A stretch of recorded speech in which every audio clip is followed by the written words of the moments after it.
Hey, what's up guys? Welcome back. Just a quick recap to keep you guys in the loop. I've built the 128 Lowrider S. I'll put that link in the description down the bottom, but I'm on the way to Gladstone to finish the tune, and then from Gladstone to Benaraby, just outside of Gladstone, about 20 minutes out of Gladstone. So yeah, gonna head up to Gladstone, finish the tune because they're at sea level there and that's where I'm gonna be racing. So want to finish the tune there and then it's straight onto the track. So stick around and check it out.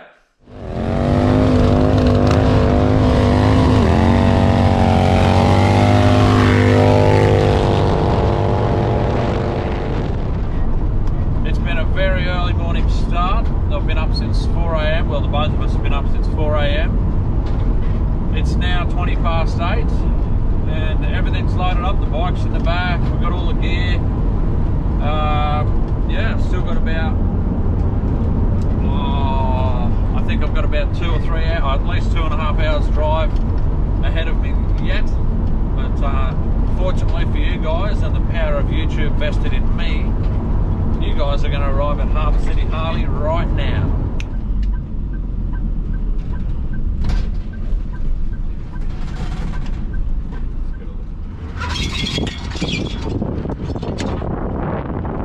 Without too much more mucking around, let's get this thing ramped up and we'll see what sort of gains we can get being at sea level. So,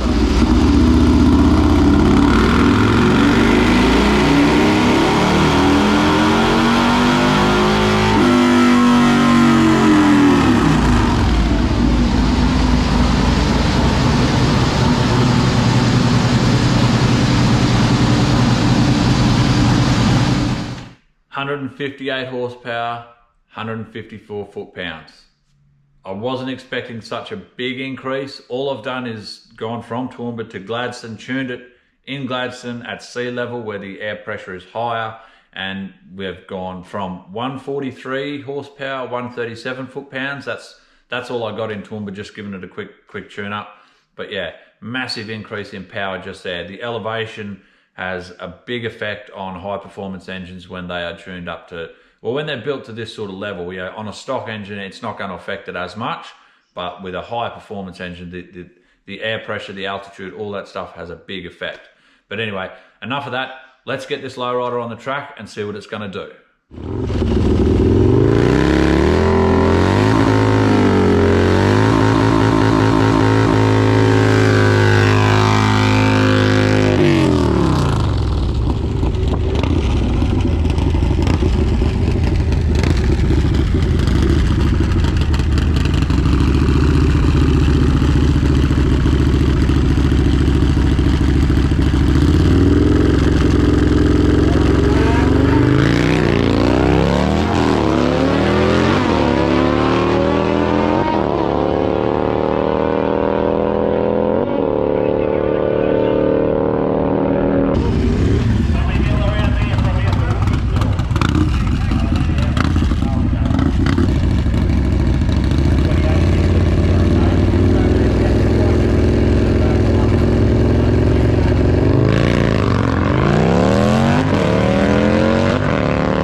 Well, I'm stoked. I was able to run a 10.6 at 123 miles an hour. Dave, he wanted to do a 10.9 something. Unfortunately, he wasn't able to get there. Just a bit like me. Just, you know, I've had no bike time on this lowrider. This is the first time I've ridden it. I mean, I've pulled it out of the box, built it, dynoed it, and it's been brought here, and this is it. That's just what I did straight out of the gate. So a bit more time on the bike. I'll be able to get that down, hopefully to a high 10.4. It's definitely going to do a 10.5, but hopefully a high 10.4. Other than that, Dave, as I said, Dave wanted a 10.9 something. He just wasn't able, a bit like me, just haven't had enough time on the bike yet to get the 60-foot times, you know, right where we want them. But the math suggests the bike will do it. It's got the horsepower, everything's there. It's just, we've got to make it do it. So we're definitely going to be heading up Willowbank for some test and tune action and get down there and really work on it and get these things moving. So make sure you subscribe. Share it around with your friends if you think it's cool. Give me a thumbs up, all that jazz. We'll see you guys in the next one. But the next one coming up, 124 cubic inch breakout I've just put together. Really awesome looking bike. You don't want to miss that one. And also, to our knowledge as well, you can go nuts in the comments if you think I'm wrong. But I'm pretty sure Mark was the first bagger in Australia to do a 9-second pass in that particular class. So I'm going to put the link for APE down in the description. Click on there. Check out the Facebook page. They've got a heap of footage of the 9-second passes. He was able to do, I think, 6 or 7 9-second passes once the evening cooled off and the track temperature, you know, everything was good.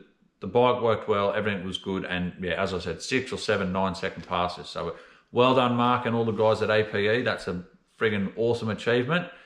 And other than that, guys, that's it for this one. We'll see you in the next one. Thanks for checking it out.